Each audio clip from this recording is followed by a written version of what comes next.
Hello friends, welcome back to our channel Pranesh mom vlog.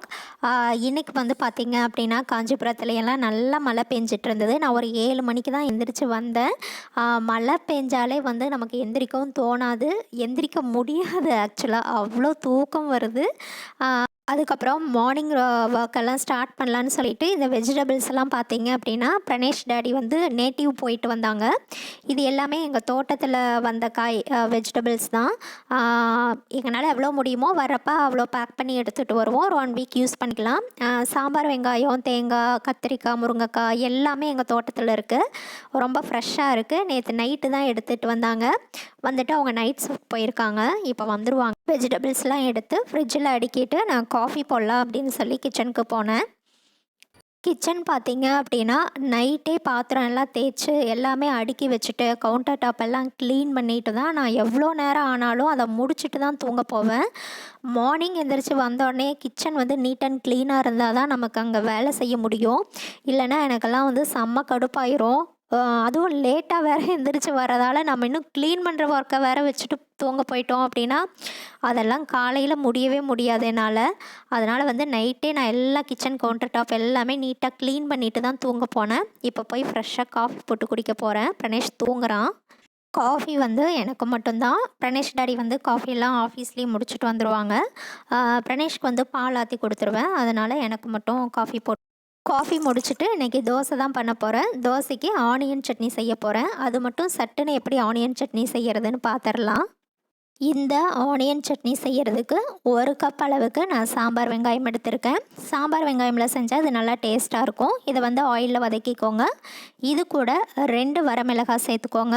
நீங்கள் வந்து காரம் அதிகமாக சாப்பிடுவீங்க அப்படின்னா 1 மிளகாய் எக்ஸ்ட்ரா சேர்த்துக்கோங்க. இப்போ இது கூட தனியா சேர்த்துக்கோங்க, கொஞ்சமாக மல்லி. இதையும் வந்து நல்லா வதக்கிட்டு இது கூட கொஞ்சமாக கருவேப்பிலை சேர்த்துக்கோங்க. கருவேப்பிலை சேர்த்துட்டு இதை நல்லா வதக்கிடுங்க.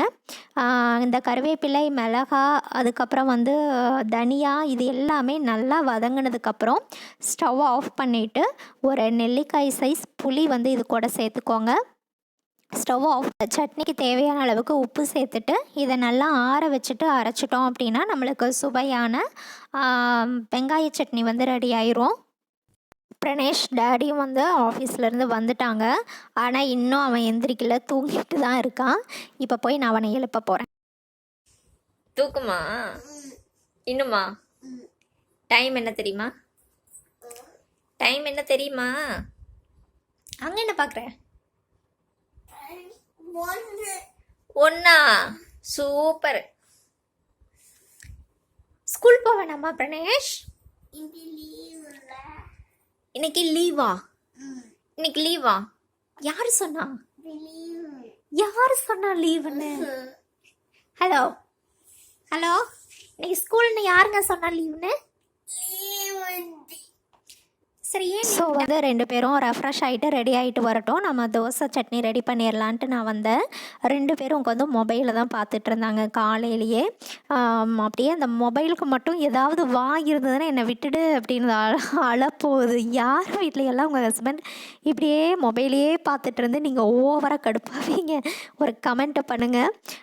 ஃபைனலாக வந்து நான் தோசையும் சட்னியை ரெடி பண்ணிவிட்டு மார்னிங் பிரேக்ஃபாஸ்ட் வந்து ரெடி ஆயிடுச்சு. ஆனியன் சட்னி செம்ம காம்பினேஷன் தோசைக்கு. கண்டிப்பாக அதையும் வந்து ட்ரை பண்ணி பாருங்கள். பிரேக்ஃபாஸ்ட்டு முடிச்சுட்டு பிரணேஷ்க்கு வந்து ஒரு பிரெயின் டெவலப்மெண்ட் ஆக்டிவிட்டி வந்து பண்ணேன். இது வந்து 3 வயசு குழந்தையிலேருந்தே நீங்கள் தாராளமாக பண்ணலாம். குழந்தைக்கு வந்து ஃபஸ்ட்டு வந்து ஷேப்ஸ் கற்றுக்க முடியும் இந்த ஆக்டிவிட்டி மூலமாக. அதுக்கப்புறம் நம்பர்ஸ் கற்றுக்க முடியும், கலர்ஸ் வந்து குழந்தை கற்றுக்க முடியும். So 3 in 1 activity. இது 3 விஷயங்களும் இந்த ஒரே ஆக்டிவிட்டியில் குழந்தை கற்றுக்கலாம். ஷேப்ஸ் வந்து circle, square, triangle, rectangle, star போட்டிருக்கேன். இந்த சைடு வந்து ஆர்டராக போட்டுக்கோங்க, அடுத்த சைடு வந்து சஃபில் பண்ணி போட்டுக்கோங்க. குழந்தை வந்து கரெக்டாக ஐடென்டிஃபை பண்ணி மேட்ச் பண்ணணும். இப்போ சர்க்கிளில் வந்து நான் எல்லோ கலர் போட்டிருக்கேன் அப்படின்னா இந்த சைடும் எல்லோ கலர் தான் போடணும். சர்க்கிள்குள்ளே 1 போட்டிருக்கேன் அப்படின்னா இந்த பக்கமும் 1 தான் போடணும். ஸோ குழந்தை 1ங்கிற நம்பர், அதுக்கப்புறம் இந்த பக்கம் 1ங்கிற நம்பர், அதை மேட்ச் பண்ணணும். கலர், அங்கே எல்லோ கலர், இங்கே எல்லோ கலர், அங்கே சர்க்கிள், இங்கே சர்க்கிள். ஸோ 3 விஷயங்களை ஒரே ஆக்டிவிட்டியில் குழந்தை கற்றுக்க முடியும். என்ன ஷேப்பு? இதா இது சர்க்கிள். Colour circle.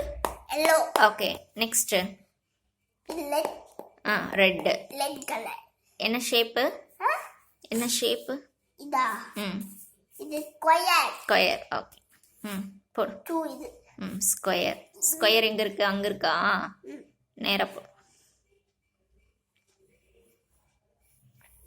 போச்சு போச்சு கோணையே போச்சு சரி பரவாயில்ல நெக்ஸ்ட் போடு 4. 3 போடு 3 என்ன ஷேப்பு 3 என்ன ஷேப்பு Yeah. Triangle. ட்ரையாங்கிள் மட்டும் டவுட் வந்துடும் போடு என்ன கலரு Blue color. ஓகே என்ன நம்பரு 3. வெரி குட் நல்ல ஸ்கேலை அழுத்தி பிடிச்சிட்டு கோடு போடணும்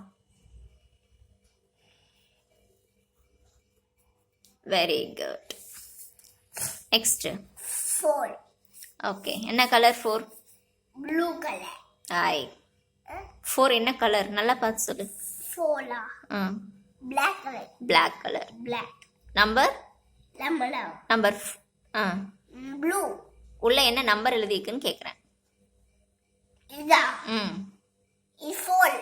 ஓகே போடு ஆக்டிவிட்டிலாம் முடிக்கிறதுக்கே மணி வந்து ஒரு 12 o'clock பக்கமாக ஆயிடுச்சு.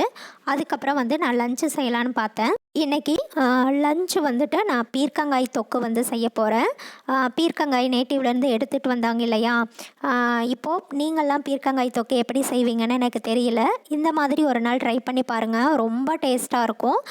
அதே மாதிரி இது இட்லி தோசைக்கும் தொட்டு சாப்பிட்லாம், அது ரொம்ப டேஸ்ட்டாக இருக்கும். இந்த மாதிரி பீர்க்கங்காயில் மேலே இருக்கிற அந்த தோல் ஃபுல்லாக ஒரு பீலர் வச்சு ரிமூவ் பண்ணிடணும். இந்த மாதிரி சீவினாலே அந்த சொரசொரப்பான பகுதியெல்லாம் வந்துடும். அதுக்கப்புறம் குட்டி குட்டியாக கட் பண்ணி வச்சுக்கோங்க. இப்போது ஸ்டவ்வில் ஒரு கடாய் வச்சுக்கலாம். இதில் ஒரு 2 டேபிள் ஸ்பூன் அளவுக்கு குக்கிங் ஆயில் சேர்த்துக்கலாம். குக்கிங் ஆயில் நல்லா காஞ்ச உடனே இதில் கடுகு சேர்த்துக்கலாம். இப்போது கடுகு சேர்த்து கடுகு நல்லா பொரிஞ்ச உடனே ஒரு 5-6 பல் பூண்டை நான் பொடிசாக கட் பண்ணி வச்சுருக்கேன், அதை வந்து இது கூட சேர்த்துக்கலாம். இந்த தொக்குக்கு பூண்டு தான் வந்து நல்ல ஒரு ஃப்ளேவர் கொடுக்கும், அதனால் இவ்வளோ பூண்டு சேர்த்தா தான் நல்லாயிருக்கும். இது வந்து எண்ணெயில் போட்டு நல்லா பூண்டு ஒரு லைட் கோல்டன் ப்ரௌன் ஆன உடனே இதில் வந்து கட் பண்ணி வச்சுருக்கிற சாம்பார் வெங்காயம், அதுக்கப்புறம் ஒரு 2 வரமிளகாய், பச்சை மிளகாய் கூட சேர்த்துக்கலாம். வரமிளகாய் நான் 2 சேர்த்துருக்கேன், அதை சேர்த்துட்டு அது கூட கொஞ்சம் கருவேப்பிலை இதெல்லாம் சேர்த்து நல்லா வதக்கிடணும். இதெல்லாம் நல்லா வதங்கின உடனே ஒரு பெரிய சைஸ் தக்காளி வந்து நான் மிக்சியில் அரைச்சி பியூரி மாதிரி வச்சுருக்கேன். இந்த டொமேட்டோ பியூரியை வந்து இது கூட சேர்த்துக்கணும். ஏன்னா நம்ம தக்காளியை கட் பண்ணி போட்டால் அந்த கிரேவி வந்து அவ்வளோ கன்சிஸ்டன்சி வராது. இந்த மாதிரி அரைச்சி போட்டால் டேஸ்ட்டும் நல்லாயிருக்கும், கிரேவி வந்து நம்மளுக்கு நல்லா திக்காக வரும், அதுக்காக தான். இப்போது அந்த டொமேட்டோ பியூரி அந்த பச்சை வாசனை போக வரைக்கும் நல்லா வதக்கிட்டு நம்ம கட் பண்ணி வச்சுருக்கோம் இல்லையா பீர்க்கங்காய், அதை வந்து இது கூட சேர்த்துக்கலாம். ரொம்ப டேஸ்ட்டாக இருக்கும் இந்த குழம்பு. இப்போது இதை சேர்த்துட்டு இது எல்லாத்தையுமே வந்து நல்லா மிக்ஸ் பண்ணிடுங்க. இது கூட காரத்துக்கு நான் வீட்லேயே ரெடி பண்ணி வச்சுருக்கிற சாம்பார் மிளகாய் தூள் வந்து சேர்த்துக்கிறேன். ஒரு 3 டேபிள் ஸ்பூன் சேர்த்துக்கிறேன். உங்கள்கிட்ட நீங்கள் வீட்டில் சாம்பார் தூள் வந்து ரெடி பண்ணி வச்சுருந்தீங்க அப்படின்னா காரத்துக்கு தகுந்த அளவுக்கு சேர்த்துக்கோங்க. இல்லைன்னா ஒரு 3 டேபிள் ஸ்பூன் மல்லித்தூளும் 2 டேபிள் ஸ்பூன் மிளகாத்தூளும் சேர்த்துக்கிட்டிங்க அப்படின்னா கரெக்டாக இருக்கும். இது எல்லாத்தையும் சேர்த்து இப்போ நல்லா மிக்ஸ் பண்ணிக்கலாம். அதே மாதிரி இந்த கிரேவிக்கு தேவையான அளவுக்கு உப்பும் சேர்த்துக்கணும். இது எல்லாத்தையுமே இந்த மாதிரி நல்லா மிக்ஸ் பண்ணிடணும். இப்போ பார்த்திங்கன்னா பீர்க்கங்காயிலே வந்து தண்ணி வரும், நம்ம வதக்க அதுலேயே தண்ணி வரும். இருந்தாலும் நம்ம எக்ஸ்ட்ரா வந்து ஒரு 1/2 டம்ளர் தண்ணி சேர்த்துக்கிட்டோம் அப்படின்னா அது நல்லா சாஃப்டாக வெந்து வந்துடும். அதுக்காக இப்போது இதுக்கு தேவையான அளவுக்கு நான் உப்பும் சேர்த்துட்டு, கல்லுப்பு சேர்த்துக்கோங்க எப்போவுமே தொக்கு குழம்பெல்லாம் செய்யும்போது. ஒரு 1/2 டம்ளர் தண்ணியும் சேர்த்துக்கிறேன், அது நல்லா வேகட்டும். இது கூட 1/2 டம்ளர் அளவுக்கு தண்ணி சேர்த்துட்டு இதை வேக வச்சுட்டு நம்ம வந்து இன்னொரு மிக்சியில் வந்து தேங்காய் வந்து அரைக்கணும், அதை அரைச்சிட்டு வந்துடலாம். அதுக்குள்ளே பீர்க்கங்காய் வந்து சட்டுன்னு வெந்துடும். இப்போது மிக்சியில் ஒரு 10-15 பல் வந்து தேங்காய் எடுத்திருக்கேன். இந்த தேங்காய் கூட ஒரு நெல்லிக்காய் சைஸ் புளி வந்து சேர்த்துக்கணும்.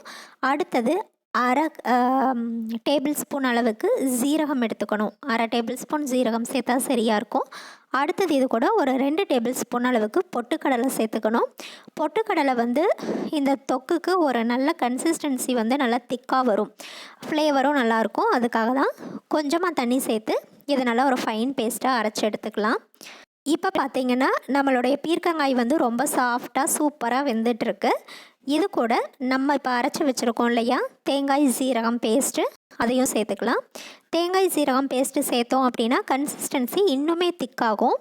இது கூட கொஞ்சமாக வேணும்னா தண்ணி சேர்த்து ஒரு 10 நிமிஷம் நம்ம வேக வைக்கணும். தண்ணி வந்து நம்ம நிறைய சேர்க்க தேவையில்லை. நான் வந்து அந்த மிக்ஸி ஜாரை அரைச்சிருப்போம் இல்லையா அதில் மட்டும் கொஞ்சமாக தண்ணி சேர்த்து இது கூட சேர்த்துருக்கேன். இதை சேர்த்துட்டு ஒரு 10 நிமிஷம் நல்லா குக் பண்ணி எடுத்துட்டோம் அப்படின்னா நமக்கு வந்து சூப்பரான பீர்க்கங்காய் தொக்கு வந்து ரெடி ஆயிரும். இது வந்து சாதத்துக்கு மட்டும் இல்லாமல் இட்லி, தோசை, சப்பாத்தி இந்த மாதிரி எதுக்கு வேணாலும் தொட்டு சாப்பிட்லாம். அவ்வளோ டேஸ்ட்டாக இருக்கும். இப்போ பார்த்திங்கன்னா நம்மளுடைய சூப்பரான பீர்க்கங்காய் தொக்கு ரெடி. இந்த vlog வந்து இதோட முடிஞ்சுது. உங்களுக்கு இந்த வீடியோ எல்லாம் யூஸ்ஃபுல்லாக இருந்தது அப்படின்னா மறக்காமல் நம்ம சேனலை சப்ஸ்கிரைப் பண்ணி எனக்கு சப்போர்ட் பண்ணுங்கள். அதே மாதிரி லைக் பண்ணுங்கள். உங்களுடைய கருத்துக்களையும் கமெண்ட்டில் சொல்லுங்கள். Thank you friends.